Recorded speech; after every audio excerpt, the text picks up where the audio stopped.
guys, magandang gabi.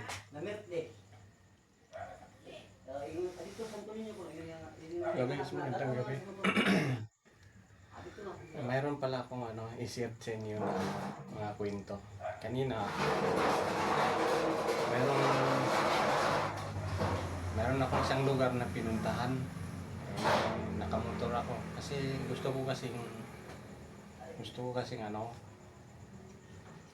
kong pumasyal-pasyal habang ganito na medyo nasasaktan pa di ba? Sa pagpasyal ko sa isang lugar, mayroon akong napuntahan na lugar na na daming bata na ewan ko, ilang taon na yung bata na yun. Alam mo guys, isa lang nasabi nila, baka kidnapper daw ako.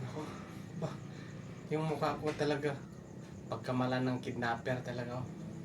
Ang ginawa ko, hinintuan ko yung bata. Binigyan ko ng pambili ng tinapay. Kaya sabi niya, siguro vlogger yun. Hindi ako vlogger. Nagsishare lang ako ng mga kwento na yung mga kwento na walang kwenta. Ganon.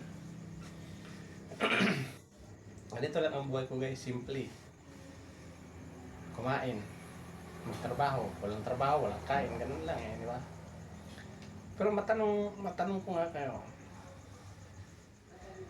May mga tao kasi yung mapaghusga, di ba? Yung pilit tayong ginagawa ng kwento na wala namang kwenta.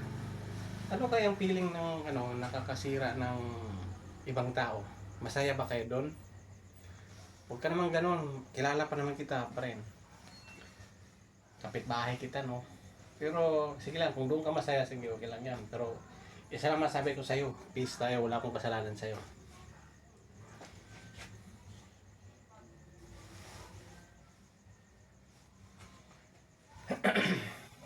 Hindi naman kasi ako tao lang ngayon Tao pa ako kahapon pa. Kaya marunong akong umintindi sa mga taong medyo may mahina pag-uunawa.